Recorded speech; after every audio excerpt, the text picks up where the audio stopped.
Hare Krishna.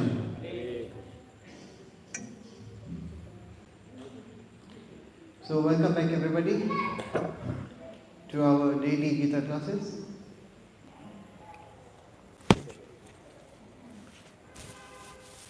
Today we are going to be speaking from chapter number 2 entitled Contents of the Gita Summarized, and we are going to cover text number 15.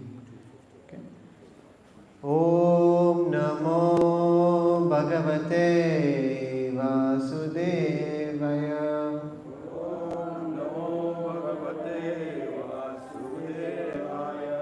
Om Namo Bhagavate Vasudevaya.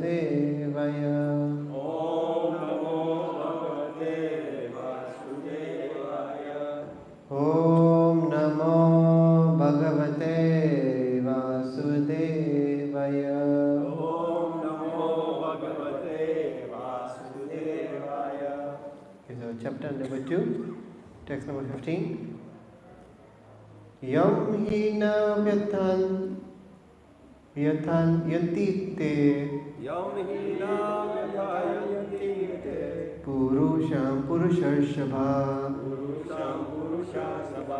samadhuka sukam dhiram samrittavya kalpate. Yam hina vyathan yanti te purusham purushashabha samadhuka sukam dhiram sa amritvaya kalpate. Yam hina vyathan yanti te purusham purushashabha samadhuka sukam dhiram sa amritvaya kalpate.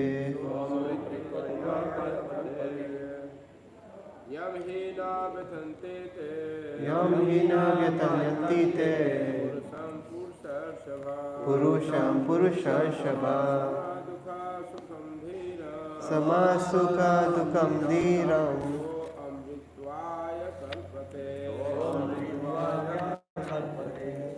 Yam hina vyathayanti yate purusham purushashabha samadukha sukham dhiram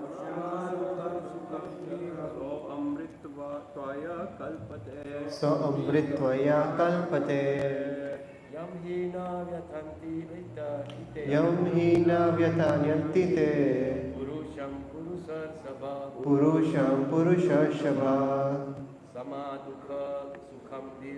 samadukha sukham dhiram so amritatvaya kalpate.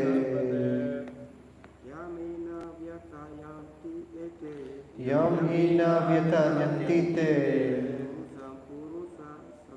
purusham purushashabha samadhuka sukham dhiram so amritvaya kalpate. Yam hina vyathayanti te purusham purushashabha samadhuka sukham dhiram so amritvaya kalpate.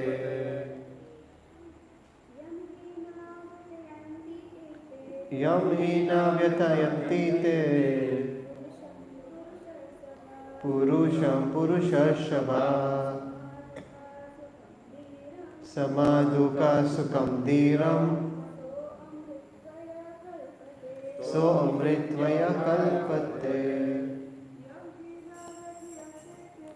Yam hina vyathayanti te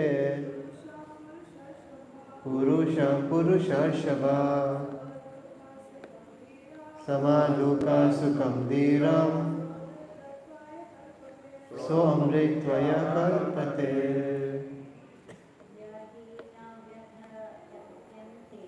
Yam hina vyathayanti te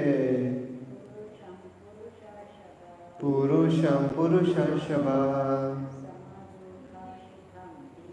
Samaduka Shukam Dhiram So Amritvaya Kalpate. Okay, word for word translation. Yam, Yam, one to whom. one to whom He, certainly. certainly Na, never. never Vyatayanti, kindly are distressing. are distressed. Ete, Ete, all these. all these. Purusham, Purusham, to a person. a person. Purusha Rishibha, Purusha, Shiva, O best among men. O best among men. Sama, Sama, unaltered. unaltered. Dukkha, Dukha, in distress. in distress. Sukham, Sukham, and happiness. and happiness. Dhiram, Dhiram, patient. patient. Sa, Saha, he. he. Amrita Tvaya, Amritatvaya, for liberation. for liberation. Kalpate, Kalpate is considered eligible. is considered eligible. Translation and purport by His Divine Grace A.C. Bhaktivedanta Swami Prabhupada Srila Prabhupada Ki Jai. Translation. O best among men, Arjuna, the person who is not disturbed by happiness and distress and is steady in both is certainly eligible for liberation. Please repeat after me. O best among men, O best among men, Arjuna, Arjuna, the person the person who is not disturbed who is not disturbed by happiness and distress by happiness and distress and is steady and is steady in both in both is certainly eligible is certainly eligible for liberation. Purport. Anyone who is steady in his determination for the advanced stage of spiritual realization and can equally tolerate the onslaughts of distress and happiness is certainly a person eligible for liberation. In the Varnashram institution, the fourth stage of life, namely the renounced order, sannyas, is a painstaking situation, but one who is serious about making his life perfect surely adopts the sannyas order of life in spite of all difficulties. The difficulties usually arise from having to sever family relationships, to give up the connection of wife and children. But if anyone is able to tolerate such difficulties, surely his path to spiritual realization is complete. Similarly, in Arjuna's discharge of duties as a Kshatriya, he is advised to persevere even if it is difficult to fight with his family members or similarly beloved persons. Lord Chaitanya took sannyas at the age of 24, and his dependents, young wife as well as old mother, had no one else to look after them. Yet for a higher cause he took sannyasa and was steady in the discharge of higher duties. That is the way of achieving liberation from material bondage.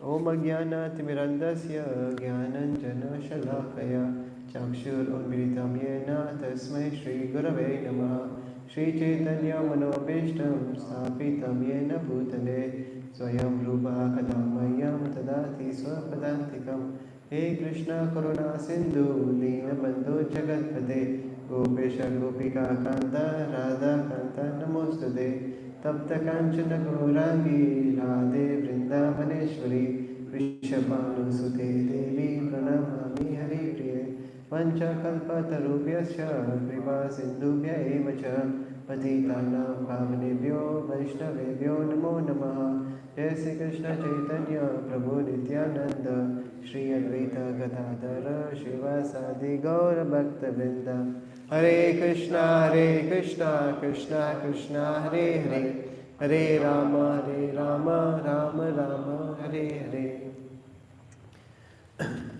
Okay, so 2:15. Yam hina vyatayanti te purushashabha samaduka sukham dhiram so amrit tvaya kalpate. So this shlok is a continuation of a theme that is started from 2:11. So in 2:11, what did we see? We see that Krishna is basically rebuking Arjuna. He is saying that what you are lamenting about or mourning about, it's not worthy of grief. And so he basically said that you are saying learned words about what is coming out of your mouth. The words you're saying, what you're lamenting about is actually not worthy of lamentation. So in a way he's saying that you are a fool. Although you speak like a pandita, although you speak like a learned person, you really don't know the essence. Okay? So why is it not worthy of grief? Then we come to 2.12. So in 2.12, Krishna says that it's not worthy of grief because me, you and all the kings that have assembled here, there was never a time that we never existed, are existing, or in the future we will cease to exist. So in one sense, Krishna is saying that there is no death, that we will live beyond our current body. Of course, Krishna has got a spiritual body. This is different for him. But on the level of the soul, we are all eternal, super soul and soul. They are all spiritual nature. It is going to go beyond this material body. So Arjuna here can argue, and Krishna is very smart. Krishna understands all the things that will come up in Arjuna's mind. So Krishna here said that, yeah, we'll all live in the future as well. I will live, you will live, all these kings are going to live. But Arjuna was thinking something as soon as Krishna said this. He says that, okay, although you said that the soul is eternal, but the body is related to the soul and thus becomes an object of affection. If you think about it, all our relationships that we have, how are we interacting with another person? We cannot see the soul. Yes, we are not able to see the soul. What are we able to see? We are only able to see the gross body. We can't even see the subtle body. So all our interactions, all our relationships in this current setting is only done with the gross body. Like if there was a soul only with a subtle body but no gross body, technically it's going to be a ghost. Can you have any exchanges with the ghost? And if anyway, will there be any loving exchanges? No, you cannot have that. So Arjuna is saying that, okay, I agree that the soul is eternal, but I can only interact with the soul based on the fact that they have a body. And now you're telling me to cut the body. Okay, that is inevitable, but still, because all my relationships are connected with that body of Bhishmadev, that body of Dronacharya, that's how I've interacted with them. I've grown attached to those bodies. I've grown attached to the relationship based on the body. So, that body also becomes dear. That body becomes dear to me. So anyway, so when the bodies will perish, then there will certainly be some lamentation. And that is why then Krishna says in 2.13 that as the embodied soul continuously passes in this body from boyhood to youth to old age, the soul similarly passes into another body at death. A sober person is not bewildered by such a change. So already Krishna understands what Arjuna is thinking. He says that, yes, there will be a change of body, but there's already a change of body happening throughout one's life, from boyhood to youth to old age. You're not lamenting for that change. So why are you lamenting for change and death? Valid question, like valid refutation by Krishna. So Arjuna is like, yes, that change was still tolerable because that change was within the body. Yeah, the body is not being destroyed. Yeah, I can have a relationship with my child, even though I've seen my child grow from a baby into youth and even up to middle age. But I still have that connection with him. But after death, I will lose all ability to have any relationship with him based on the body. I don't know where he will go. So this is what Arjuna is saying. That yes, you are saying changes. I've seen changes happening. I've seen changes happening in that body. But still, death is a different kind of change. After death, I will not be able to have a relationship, a tangible physical relationship with that person, because now that body is no longer there. And so then Krishna says, yes, I understand that all these changes, going from boyhood to youth to old age, to death. These are all changes. Although one change is within the body and the last change, death, is between bodies. So all changes, and one is easier to digest than the other. But still you have to digest. As it says in 2.14, that just as you tolerate the changes in the winter seasons and summer seasons, like that you have to tolerate all these types of changes, even if they are difficult for you to do. Okay? So Krishna, the way he has said his points, he can understand what Arjuna is thinking. He's understood this is what Arjuna might refute. Let me cut it down here. The next verse, the next verse, the next verse. And now in 2.15, what does it say? It says that if you are able to tolerate, yeah. So in the last one he said tolerate. Tolerate how? Just the way that you tolerate the coming and going of the winter and summer seasons, or like hot water and cold water, right? If you do this, if you are able to tolerate and you are steady in both happiness and distress, then you certainly become eligible for liberation. So this is the fruit. In this verse, Krishna gives the fruit of a person who is able to tolerate everything that's thrown at him in this life. Okay?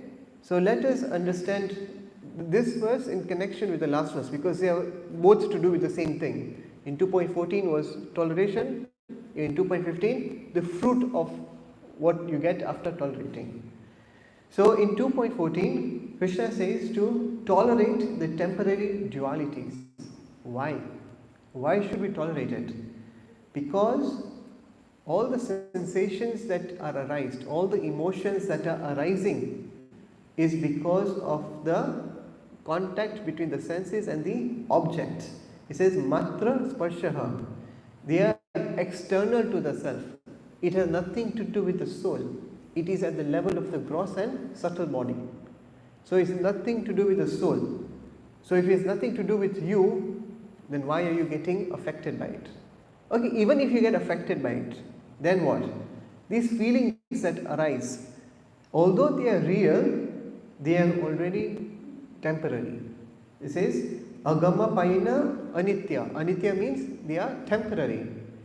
So these sensations, these feelings, these emotions that or the emotions that you're getting thrown around, these are also temporary. Yeah, we have all experiences. There's been certain times in our life when we have been so devastated. I can give an example. In school, if I didn't get a good grade, I would be so devastated. But how long would that last for? Only for 1-2 days, and then the school term starts again and everything is a fresh page. So even that feeling of devastation that I felt when I did not get what I wanted to get was very short-lived. It's not something that stays with you for a lifetime. Yeah. Similarly, sometimes when you've been so happy, like you win a tournament, that feeling will be there for maybe 1 day, 2 days. It's not going to stay forever. Yeah, it's all fleeting. And so Prabhupada used to describe all these achievements, all these things in life, and all the sufferings to be like a dream. When he says dream can mean two things. One, is it real, or two, is it temporary? So there was a very funny story that once a disciple was hearing this lecture by Prabhupada, and Prabhupada said, this world is a dream, everything is a dream. And the disciple next day, he said, if everything is a dream, then that means nothing is real. So he tried to walk through a wall and he got hit on the head. And then he comes to Prabhupada and he says, I thought you said that everything is a dream. And Prabhupada says, no, I didn't say everything is a dream. I said everything is like a dream. Like a dream means what? It appears to be real or temporary. No. Dream could mean real, or it could be imaginary, or it could mean it is temporary. I meant that temporary aspect. The world is real. If you go try to walk through a wall, you're going to get hit. So that is not what I was trying to say. What I was trying to say is that the world is like a dream in the sense that it is temporary. Yeah, you go to sleep and then you wake up and you've forgotten that dream. You've forgotten that dream. So like that, the world and life is very flickering. It always keeps on changing. There's nothing that is permanent here, right? So therefore, because all these sensations are coming or are taking place in the gross and subtle body, it's not affecting you as a soul. That's first reason. And second is that even if you feel it is happening to you, it is not even a permanent thing. It's a very temporary thing. So that is why you should exercise tolerance. Titikshvasa, in the last verse, it says Titikshvasa. Let them pass without disturbing your peace of mind. So this is the first practical lesson for a spiritualist that Krishna gives. Krishna has given the first instruction. You are not the body, you are soul. And with that knowledge, this is the first knowledge that is given. So what do we do with this knowledge? Yeah, we go to class, we hear so many things, so many facts, so many figures. What are we supposed to do? How many of you have learned Pythagoras theorem in school? And how many of you actually applied it in your life? Right? So when you are given some knowledge, you must understand that how can I apply this in my life? If you don't apply it in your life, what is the point of that knowledge? What is the point of the knowledge? So this knowledge, the first instruction that Krishna gives is that you are not the body, you are the soul. Just hearing it is pointless. After hearing it, it should make you spring into action. Okay, now this is a good piece of knowledge. How do I apply this now? How can I utilize this to understand my life? How to make sense of my goals and aspirations? Because this knowledge is given the first. Krishna didn't start with anything else. He started with this knowledge so that we can reorientate our entire life trajectory based on this knowledge. If you understand this knowledge, then when you apply this knowledge in your life, you'll be able to understand where you need to go to. Yeah, you don't start a car journey thinking that, oh, this road is nice. No, how do you start a car journey? You have to have a destination in mind. You must have a destination. So without understanding who you are and where you need to go to, you cannot go through life like that. Yeah, we can't just make a decision that, oh, this road looks nice to go on, let me start going on this road. What if this road is going down the edge of a cliff? You don't know that. So you must understand what is the destination of your life. And to understand that, you must understand who you are at the core. And this is Krishna's first teaching. And to apply this first teaching is given the first tool, means to exercise tolerance. Okay? So, this first knowledge is supposed to spring us into action of finding out the spiritual level of reality where life is eternal and full of happiness.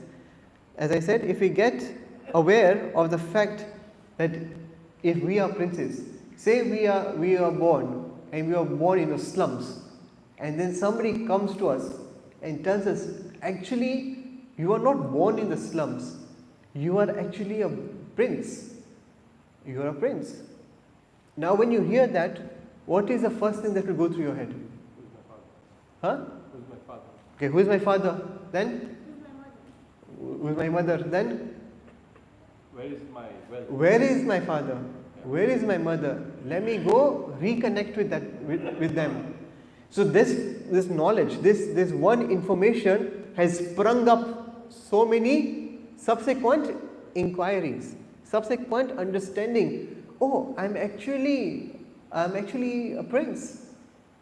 That means that my father is a king. That means that I'm a very wealthy person. Why am I stuck in this rut? Why am I stuck in this slum? So this is what information should do. The first information, like if somebody says, oh, you're a prince. And they say, I might have been a prince. It's okay. Let me keep on living in this slum area. This is what I like. What would you consider that person to be like? He'll be a fool. Like, who will not want to act on that knowledge? So like that, Krishna is giving this the first knowledge, that you are not the body but you are the soul. It's meant to be a big wake up call to understand, okay, I have lived all my life thinking that I am the body, making plans for my body, but if I am not the body and if I am the soul, then what have I done for the soul? What have I done? Anything in that sense? So this first instruction is so heavy. It's so heavy because it makes us complete, like how they say, Tarak Mehta ka ulta chashma. It's like we have been, in the entire life, we have been looking at it the other way around. And now somebody has given a big slap and the glasses have come back on the right side. And now we are seeing the entire world in a different way. Yeah?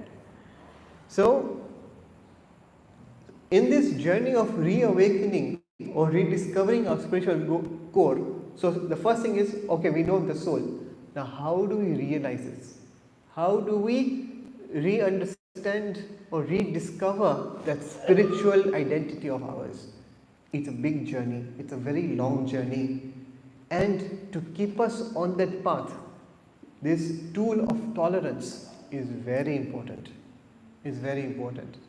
Now, tolerance, the word tolerance in the light of the Gita has a different meaning compared to what we understand tolerance to be.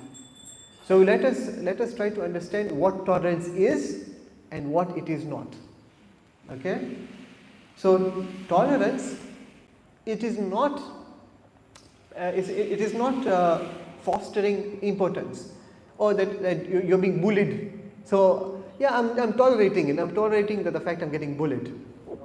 That is not what tolerance is all about.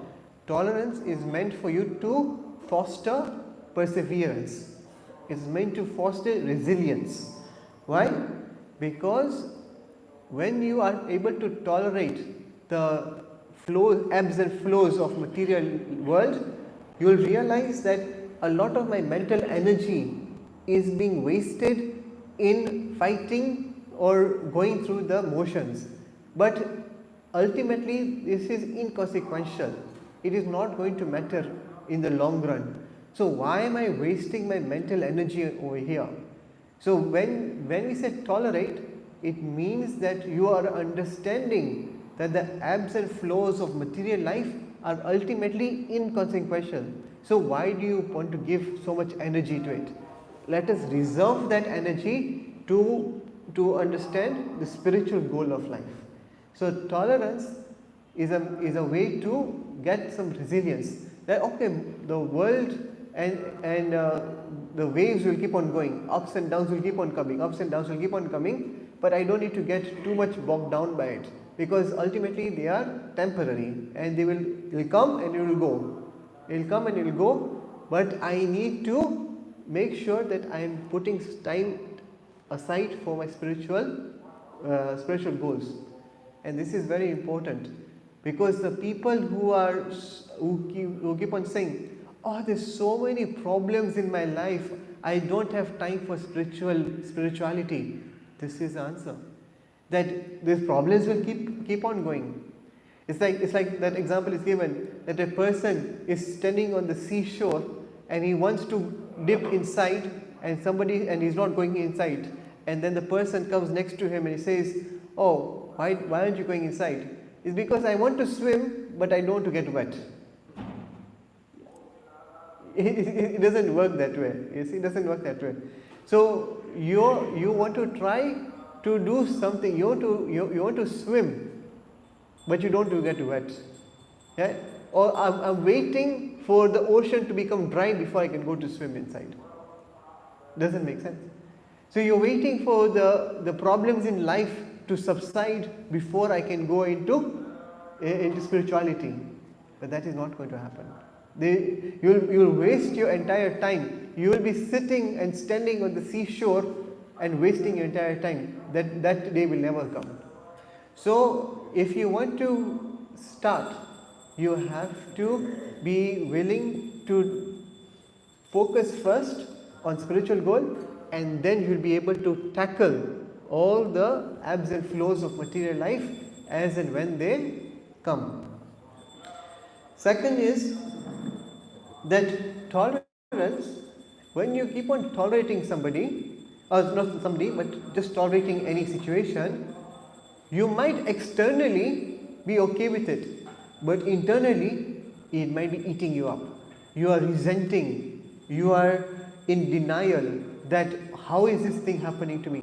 On the face of it, externally you will be like, okay, this thing is happening. But what is the face internally? Internally you will be in denial, you will be resenting that this thing has happened to you, and that is also hidden. It's like tolerance is just a face. Behind tolerance is something completely different, right? So this is also what tolerance is not understood to be, because inside your emotions are going up and down. So whether you show it or you don't show it, it's still the same result. So what is tolerance actually like? So tolerance means you're calling off the war with reality, meaning that you're just accepting, okay, that these things will come and happening. Understand the world is temporary and only get temporary happiness here. So we don't get bogged down by putting our mental energy in trying to fix the material problems. We try to redirect our mental energy where? To focusing on spirituality. So these three verses, the last three verses, 2:13, 2:14 and 2:15, they are also nicely interlinked. So in 2:13 it says that we are not we are the indestructible souls placed in a destructible body, and so that means that we have got some information. Now in 2:14 it says you have to tolerate the pains and pleasures at the bodily level. How to do that? Is you focus on the process of yoga and connection with the Supreme. So when you're tolerating and then you are focusing on yoga, or you're focusing on the connection, spiritual connection, then what will happen? Tolerance is an integral part of it. And if you keep on tolerating, that keeps you on the path. And then what happens at the end is that the tolerant attained eternal existence. It says in today's shlok that so amritvaya kalpate. So amrita means dead and amrita means eternal. So the people who are able to tolerate sama dukkha sukham dhiram, the people who are able to tolerate happiness and distress and at the same time be steady, dhira, those people will be able to achieve kalpate, what? Amritatvaya, the eternal planets. So this is a link, 2:13, 2:14, 2:15. In 2:13 you are given information, 2:14 you are given the process, and 2:15 you are given the fruit. So you see how it flows? It's beautifully done by Krishna. So the question now arises, so why does tolerating the temporary help us attain the eternal? So our position can either be in the material world or in the spiritual world. We are souls, we are called the marginal energy. We are tatashta shakti. We can either be connected with the spiritual world or we can be connected to the material world. We have that ability, we have that power. That's our qualification. But right now, where are we? We are in the material world. And we can decide where we want to be. And what helps us decide? Where our emotions lie.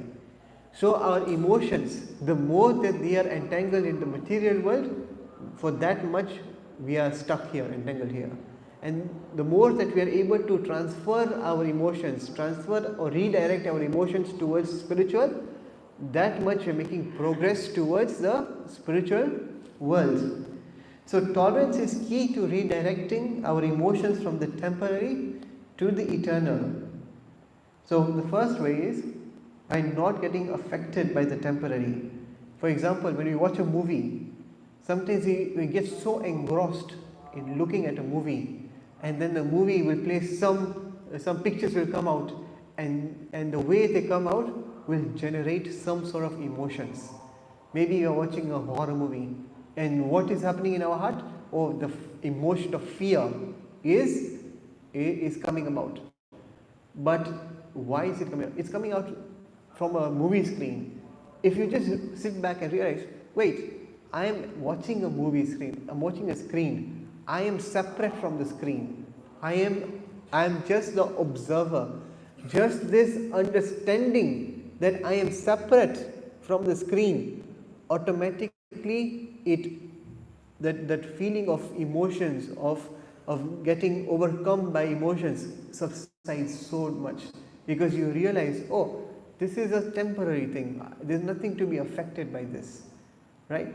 So this is actually a very big example that has been given by all our acharyas, this example of a movie screen. Like, we are so engrossed in looking at this movie screen of life, and we feel that we are participating, but actually we are just a observer.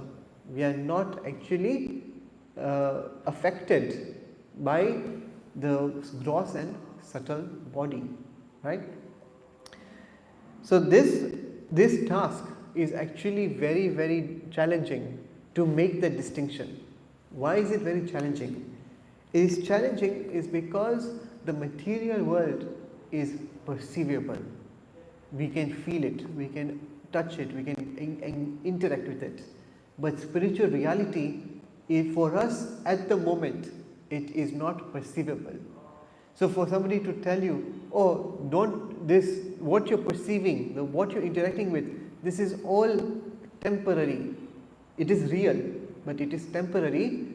It's very difficult for them to understand that, because they don't have connection with the spiritual reality. And to even get that starting point, it's very difficult. And that is why tolerance is a very key aspect. And Krishna understands. Krishna understands this. And that is why he tells Arjuna, he addresses Arjuna by the word Puru Rishabha. Puru Rishabha, meaning the best of men. Because it's only the best of men who are able to make this shift. To make this shift. And also he is also very good at stimulating Arjuna, because he knows Arjuna is a Kshatriya. Kshatriyas love challenges. So by putting this challenge in front of Arjuna, that show me that you can tolerate the emotions of warfare. Show me that you are able to tolerate killing Bhishma and Drona. Rise above it. So even Krishna is also continuously in the dialogue is trying to push Arjuna towards fighting, towards doing his duty, So this is a word that Krishna uses for Arjuna, Puru Rishabha, to try and get him to get motivated to do the right thing. Okay? And the last point is that tolerance helps us understand that what happens at the material level ultimately holds little significance, and thus serves as the strongest motivation to ascend spiritually. Because you realize that, well, material life has got no endurance. It'll come in a few verses down the line when Krishna says that of the learned, they have concluded that of matter there is no endurance, meaning that matter on its own has got no significance. You will not be able to get any enduring happiness by trying to manipulate matter. That's what we are trying to do. We are trying to manipulate matter to find happiness, but it has got no endurance. And if it doesn't have any endurance, it definitely is not going to be able to give you any enduring happiness. So this gives us the motivation, like we want eternal happiness, because that is our nature. Our nature is Satchit Ananda. same as Krishna. Same as Krishna. So we have the same nature, but we are not going to be able to find it here. And so for us to move towards where to find it, because you're so conditioned in this material world, this tool of tolerance is of utmost importance to help us make the shift,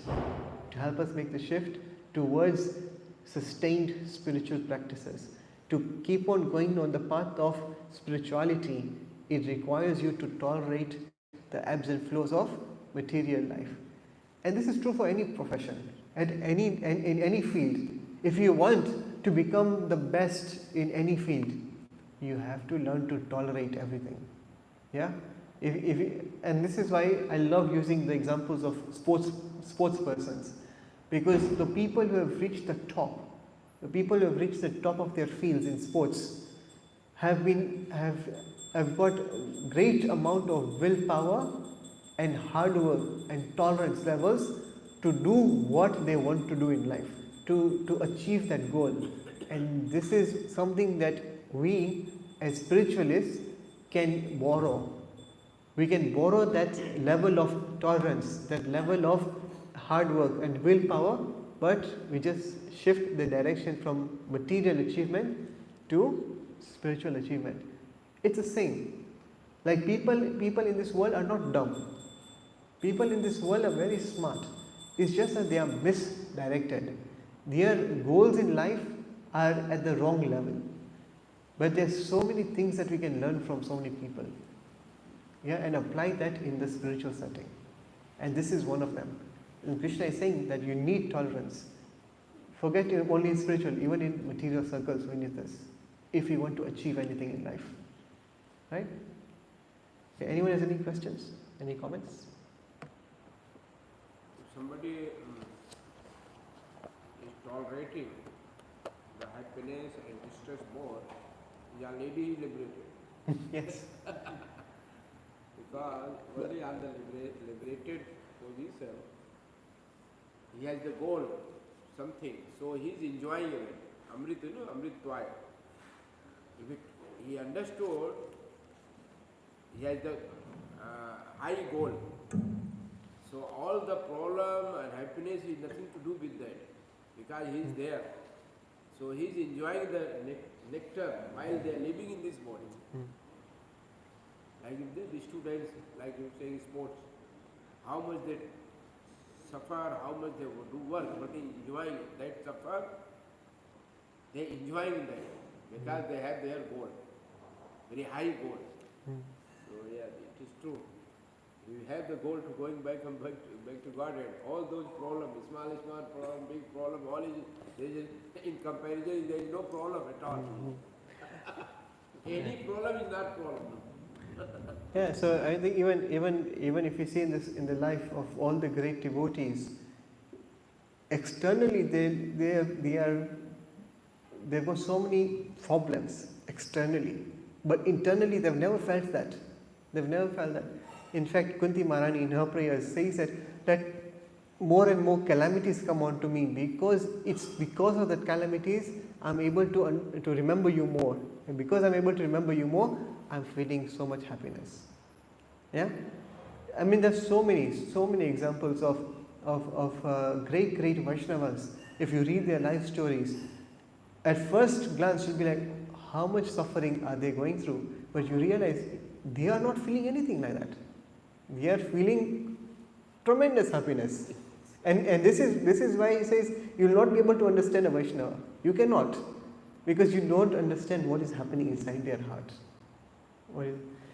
Externally they will seem as if it's a very poor, very hard life, but for them they don't feel it. Kola Vecha Sridhar. Kola Vecha Sridhar, he was so poor. Kola Vecha. Yes, Sridhar, yes. Chaitanya Charitamrita. Yeah, his house was full of holes. Yeah, and he has the pot, putting the water, all water going out. But the whole night he chanting. He enjoying dancing. Neighborhood people thinking, this man has no food, that's why he whole night chanting. because of lack of food or something. Yeah. But he is enjoying. So that is Amrit, Amen. Twad Kalpan, enjoying the nectar. You have high goal, all the problem has no problem, actually that is nectar.